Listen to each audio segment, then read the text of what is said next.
So you'll notice that the title is a little bit different than the published title, and as I was thinking about preparing the talk, I was asking myself, I'd given the talk title very quickly to Kate, so I just kind of threw it at her in an email, here, go with this. And I was thinking about it, and you'll notice there's a little slight difference in the punctuation. I had used a colon, but as I was thinking about it, and as I was preparing for the talk, I realized that this is still an open question to me, whether or not freedom of expression and safety or security, and I'm going to use those two words interchangeably, but I will define them at some point, whether those things have to be at odds with one another. So I'm just going to start with this quote from David Kay, who's the current Special Rapporteur on the promotion and protection of the right to freedom of opinion and expression to the UN. He succeeds Frank LaRue, who is wonderful as well, both of them are. And the reason that I share this quote is that in a lot of the conversations that we've been having, particularly over the past 2 years, and I'll come back to why the 2 years are significant, there's this divide that we're seeing between the online world and the offline world. Online terrorists do this, offline they do this. Online harassment looks like this, offline it looks like this. Honestly, I don't buy it. I don't see that line as a hard line. I see my world as being both online and off, being integrated with one another, being almost intersectional, if you will, between the online and offline world. And so looking at, the different tools that we use, the different weapons or the different things that can be used as weapons. One of the comparisons that I often hear when I'm talking about encryption or the use of other privacy-enhancing technologies is that, what about like cars, for example? We know guns kill people, of course, but cars also kill people. Cars also get us from point A to point B. And I think that that's true of the internet and the tools that we use along with it as well. So as David Kay says, just as the telephone may be used both to report a crime to the police and to conspire to commit one, so too may the internet be abused to interfere with the rights of others, national security, or public order. Obligatory cat photo. Thank you, I do too. So we all want to feel safe. When we leave the house in the morning, we want to feel safe as we walk to our jobs, as we go about our jobs, as we walk from our jobs to happy hour, as we drink at happy hour, or whatever it is that we're doing after work, we want to feel safe. And the same goes for being online. When we tweet, when we Facebook, when we interact with strangers or people that we know, when we publish information, we want to be able to feel safe, we want to be able to feel secure, and we want to feel free as well. But right now, for a lot of people, the internet doesn't feel safe. And I think that there's a lot of different aspects of this. I know that most of this week, for those of you who are part of the program, most of this week is about talking about countering violent extremism and the safety issues that come along with that, as well as the freedom of expression issues. I'm going to broaden this a little bit to talk about some other issues of safety as well.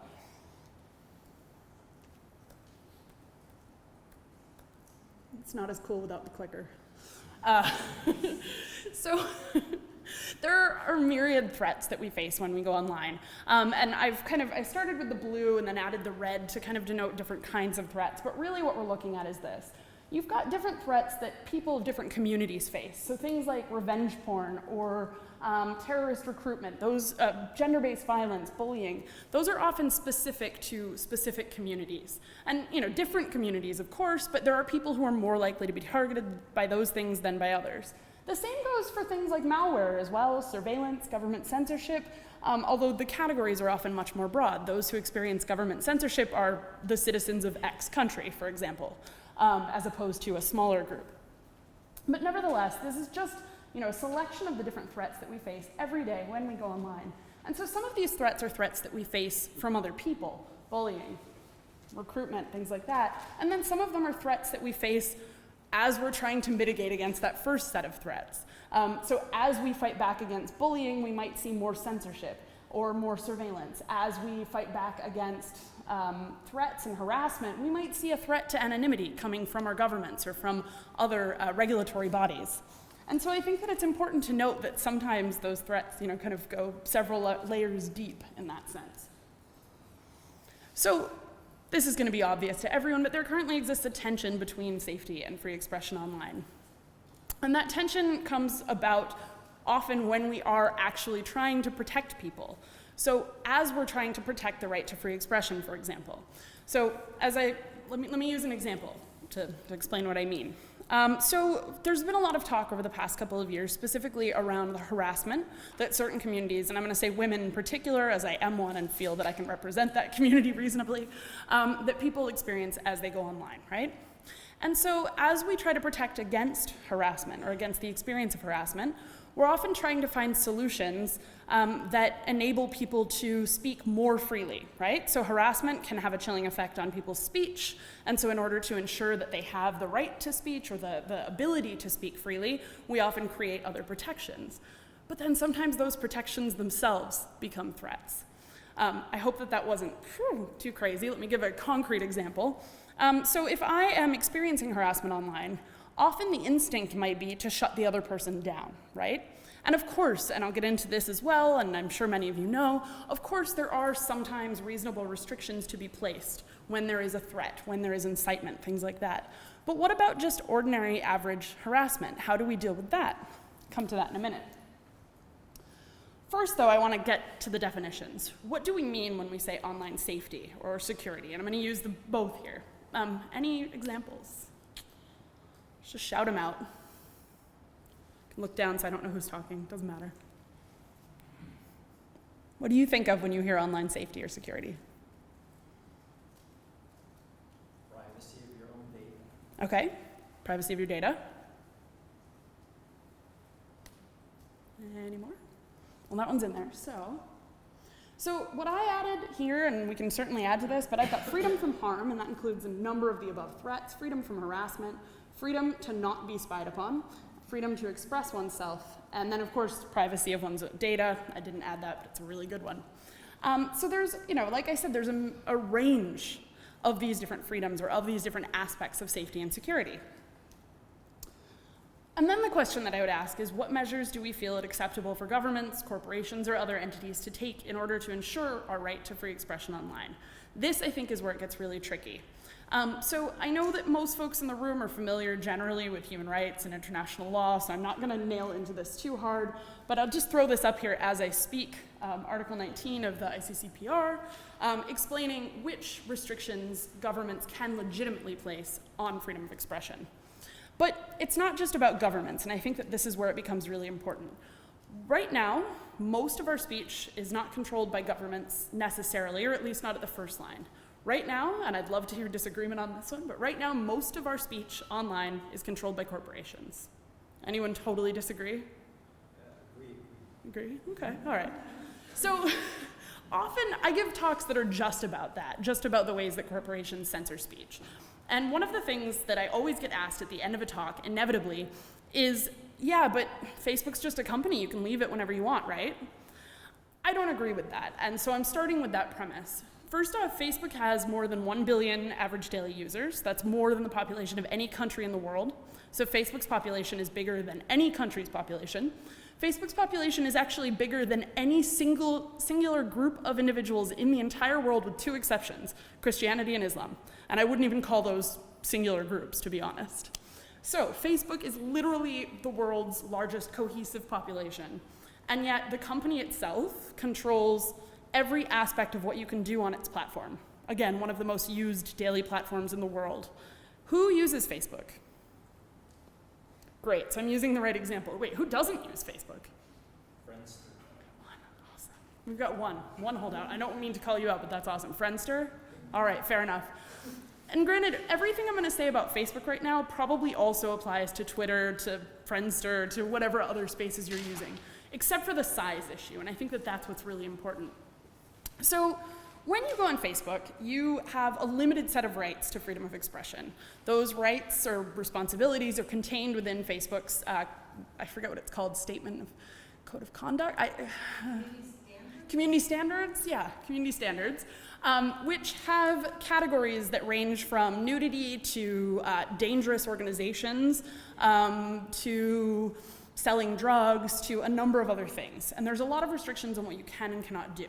Now, I personally put my expertise in the nudity category. I've done a lot of talks on what is and is not allowed, and it's pretty ridiculous. But that's not really the risk kind of factor that we're talking about today. So I'll talk about dangerous organizations for a minute.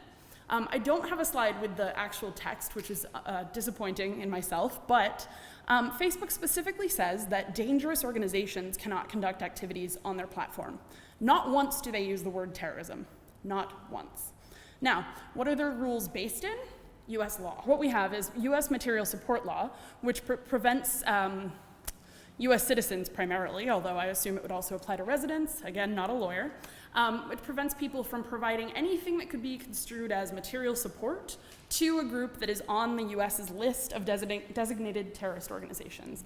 So that's everything from Al-Qaeda to the PKK to Hezbollah to probably about 26, 27 other groups. Big list, but not a huge list.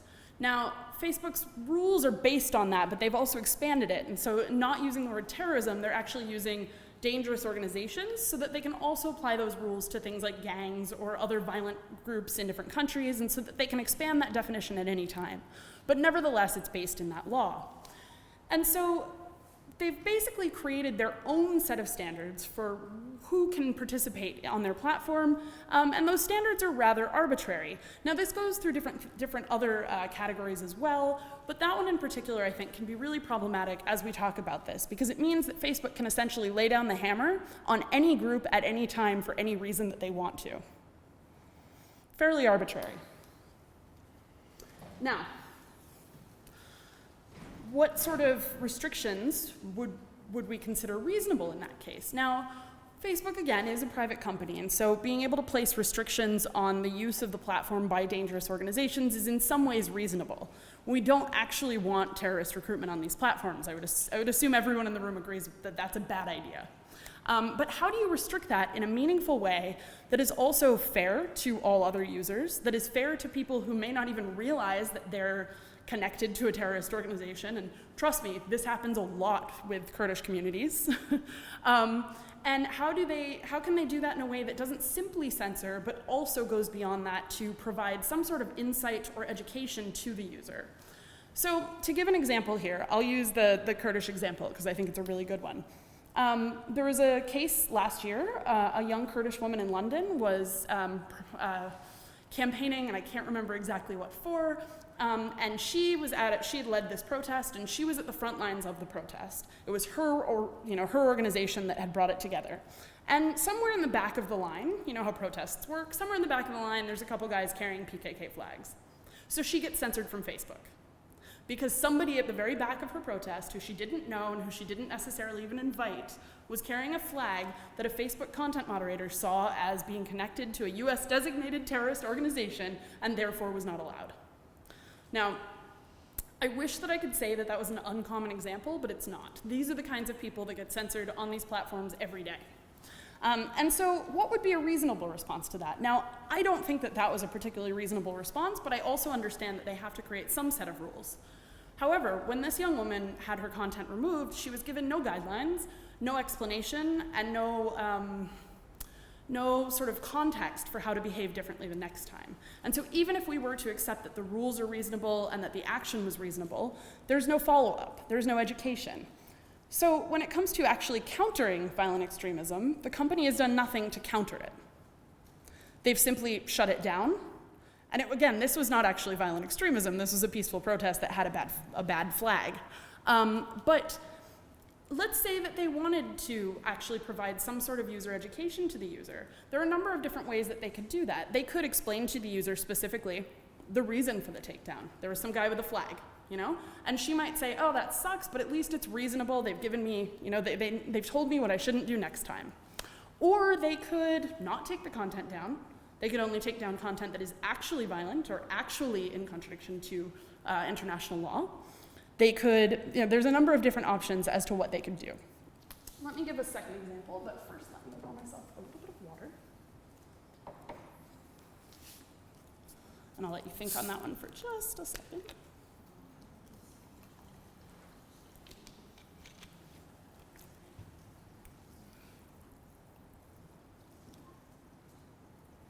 All right, so my second example would be gender-based harassment. Now, this, as I mentioned earlier, this is a big one where over the past couple of years in particular, there seems to have been an uptick, and there are lots of theories as to why this is happening.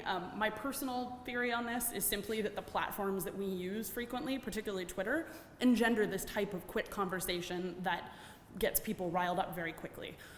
It's a pretty simple explanation. It's probably not a complete one, but this has been my experience. When I get harassment on these platforms, it's usually just rapid and meaningless. But nevertheless, it's a problem, and it can be really demeaning. It can be incredibly hurtful, and it can cause real life harm to people who experience it.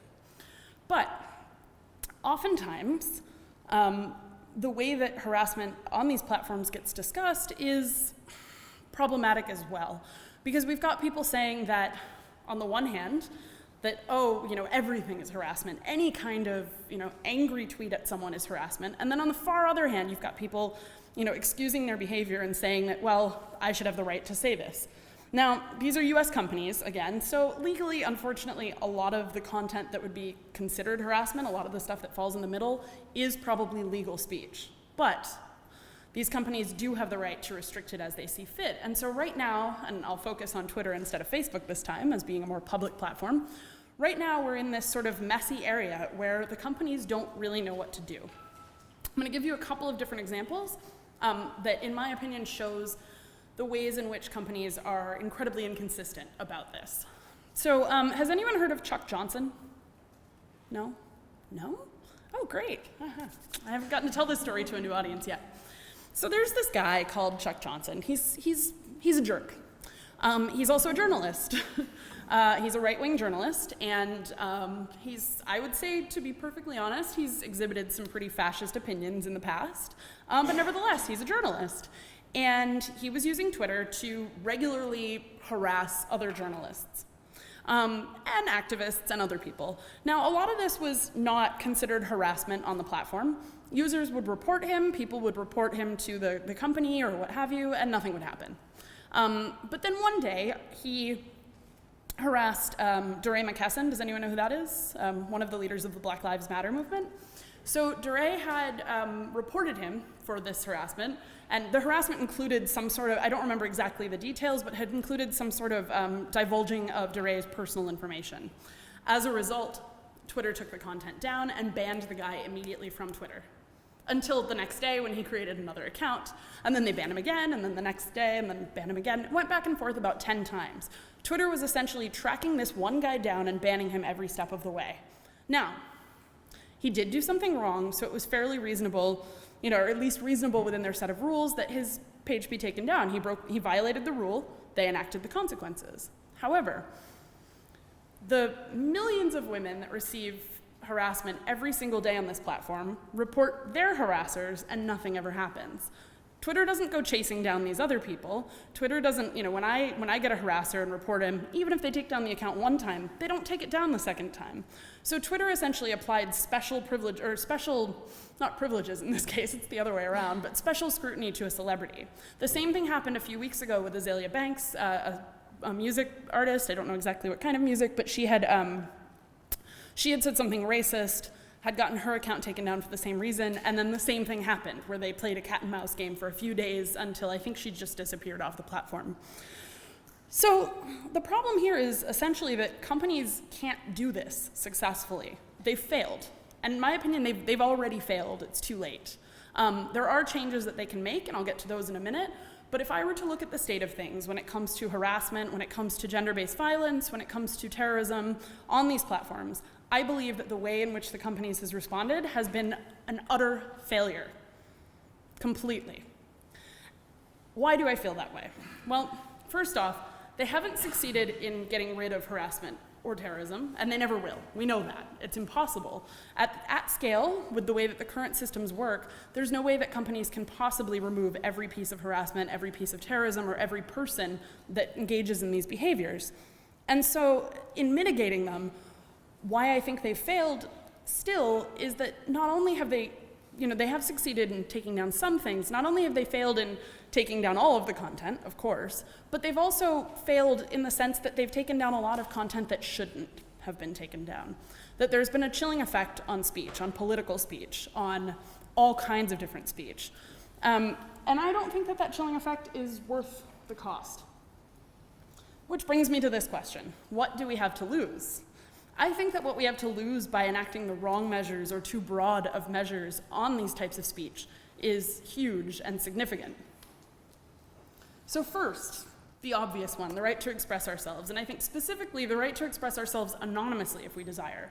Anonymity is it's at the front line. It's the first thing that's going to go.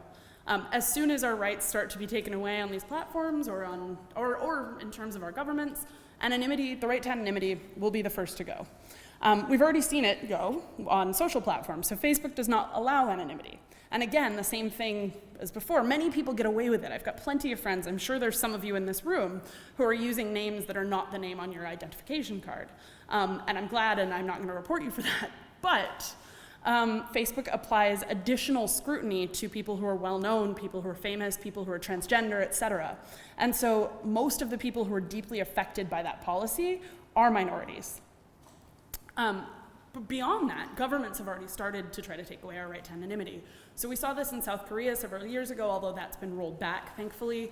But we're seeing it increasingly in other parts of the world as well, increasing calls for it in Europe and in the United States. I believe that anonymity is a fundamental right. I believe that it is encompassed in our right to free speech, our right to free expression, and that if we lose that protection, then we lose a lot of the valuable voices that don't feel comfortable or safe speaking using their real names. It's very simple to me. I've been in this position, I think a lot of people have been in this position, and I think it's often the most vulnerable people who are in this position. The second one, of course, is very, connected, but the right to privacy. And I think that, the right to privacy is sort of a vague right when we think about it, but it goes back to the thing that I was saying before, freedom from things. Privacy is essentially the freedom from scrutiny, the freedom from being interrupted at dinner, the freedom from being walked in on in the bathroom or whatever. It's a number of different things, but it's the right to have control over your personal life and your personal data. And that's incredibly important. And what we're seeing right now is with, for example, with Apple in the US, with the calls to, for Apple to, what's the word, to sort of break its encryption, sorry? To unlock it. Yeah, to unlock it, essentially, to make their private whatever available to law enforcement. We're essentially allowing, that might be great for this one specific case, but as soon as we allow law enforcement to have access to that, it ruins privacy for the rest of us as well. There is no way to simply backdoor a tool or a technology for one situation and not for the other. Once you've done it for everyone, and then all of our privacy is at risk. I'm not going to get into details specifically about encryption today. I hope that that's part of the conversation this week in general. But if you don't know what I'm talking about, I'm more than happy to answer that in the questions after. And then I think we've also got control over our data and personal information, which was the great example that came up in the beginning. It goes, again, hand in hand with privacy, but as soon as we allow companies, for example, to violate our right to privacy, to collect data on us, to allow law enforcement extra access to that data, as calls in Germany are happening right now, we lose control over our own data and our own personal information. And I do think that all of these things connect back to the right to free speech, because if I can't control my own data, I'm much less likely to put any of it on the internet. If I don't have control over it, I'm not going to share it. And that essentially means that less knowledge out in the world, less information. But we have to find balance. A little balance there. So I feel like I'm coming to the conclusion way too quickly, but we can keep talking and answering questions, and I can dive back into other examples. I'm so sorry, I'm bad with slides, you guys. So the first thing that I would say is that as we think about how we do protect ourselves, censorship alone, an emphasis on alone in this sentence, censorship alone is never a solution. So I'm personally entirely against censorship. I do feel, of course, that the restrictions enabled in the ICCPR are reasonable in some cases, that we should not allow, death threats on these platforms. I'm not an absolute extremist on this. However, censorship by itself simply isn't useful, it's not successful. And so, as I mentioned before, in the case of Facebook taking down this Kurdish protesters' content, that might have been the right thing to do. They might have been legally obligated to do so, either by her country or my country, or the US, where they're based. However, in doing that alone, they have taught her nothing. And she's somebody who, she's not a terrorist. She's not meaning to engage in terrorist behavior. Now, when you've got somebody who maybe is, or somebody who's on the fringes of it, true, educating every user is not necessarily, it's not going to solve all of our problems. We're not going to be able to just end violent extremism tomorrow through this process. But all of those fringe users matter. These people do count. They do matter.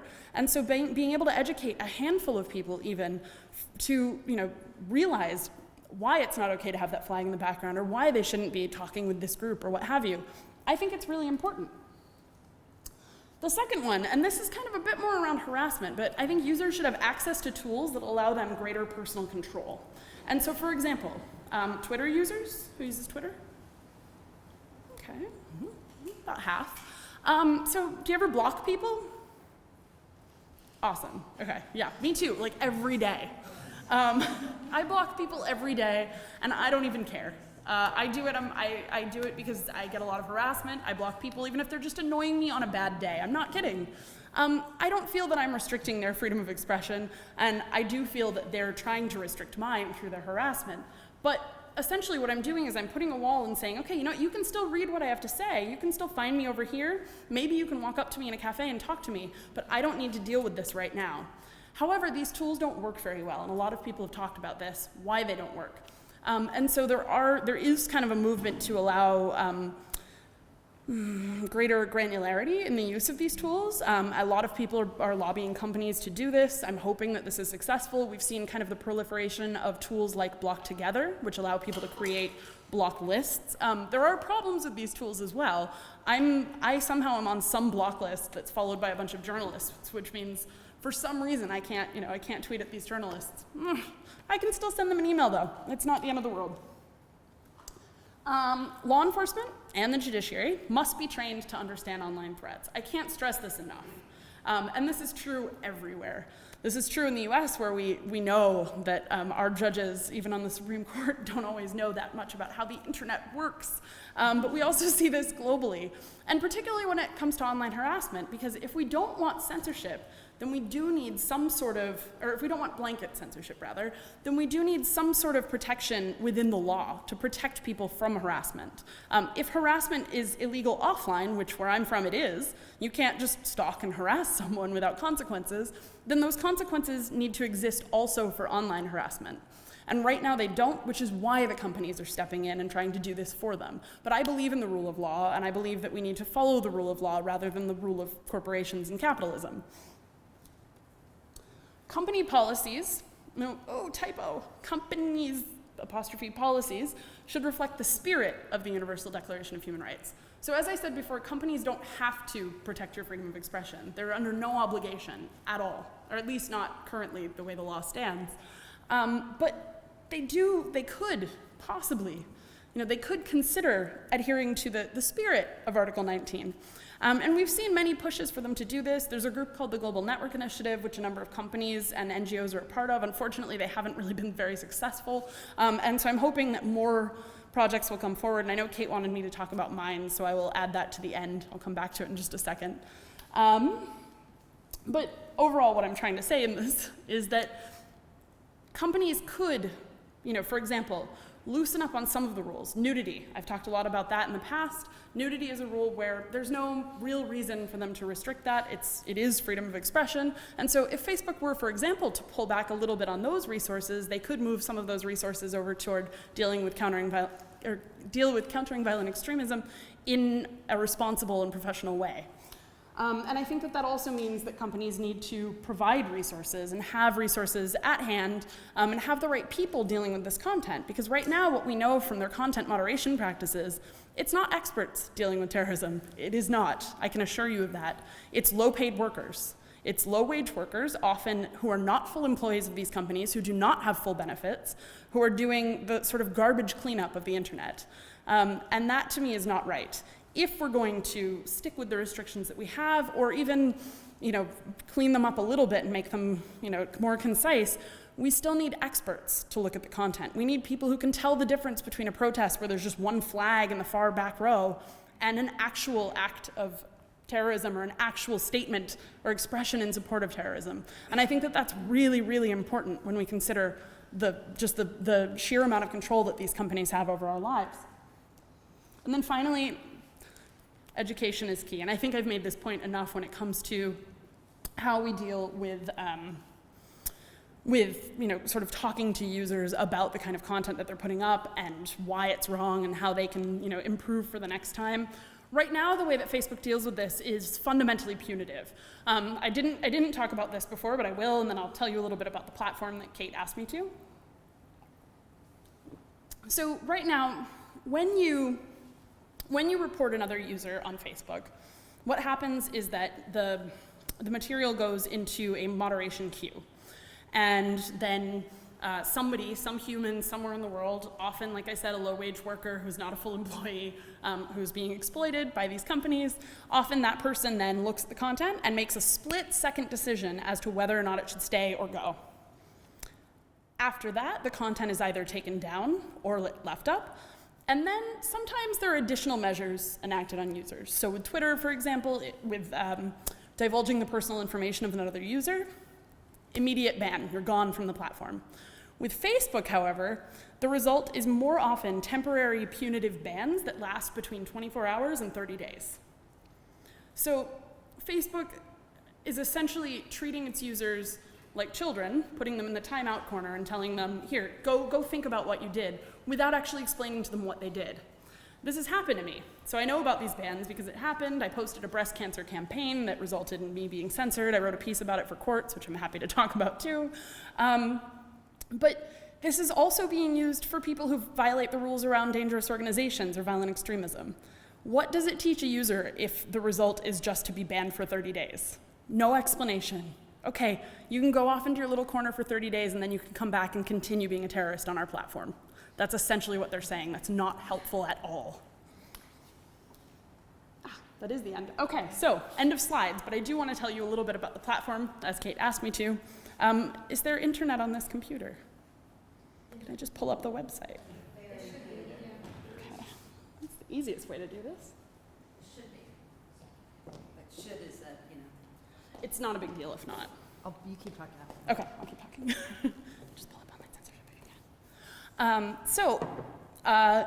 To deal with this specific problem of censorship on platforms, and again, I'm using the word censorship frequently here, and I do realize that in some cases, as I said before, it is okay to take certain kinds of content down within the rule of law. But we started this platform a couple of years ago, essentially to collect these experiences from users. And the reason for that is that there's almost no transparency coming from the companies. Now, some of you might contest that, and you might say, but what about the transparency reporting? Well, it's true that companies, Facebook, Twitter, Google, Microsoft, et cetera, have all been putting out transparency reports for the past few years. And what those transparency reports relate to is government requests to take down content. That is to say, requests within the rule of law. Now, it's a good thing. We want them to be transparent. We want to know when governments are pressuring companies to take down content. Sometimes it's really good information to have, such as with Turkey, where a lot of that content is taken down for reasons that would definitely be contrary to international law, such as insulting Ataturk.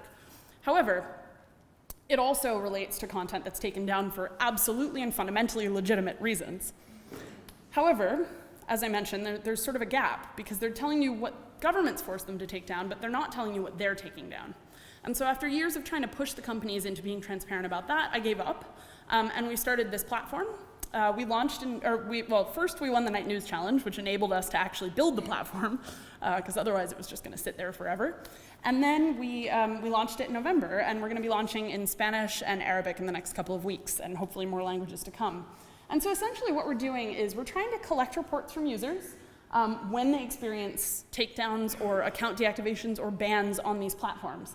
And then on top of that, we're also trying to educate users about the different ways that that they can, sort of take responsibility themselves, and specifically how they can appeal. Because one of the things that we found through our survey work is that most users have no idea that they actually do have the opportunity, in some cases, depending on platform, to appeal these decisions. Now, it doesn't always work. In my experience, when I was banned for 24 hours, I wasn't able to appeal until after the 24 hours. And I'll tell you why that mattered, but yeah, we're hoping that we can actually show users ways that they can take matters into their own hands and have more control over their experiences on these corporate platforms.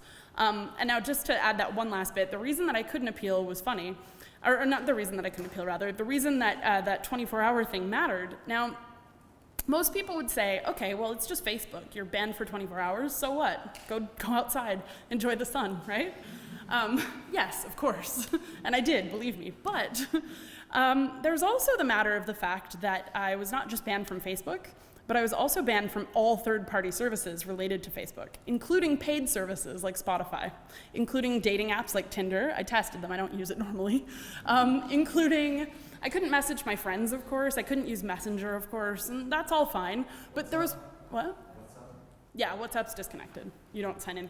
If you log in through Facebook, basically, I couldn't use it.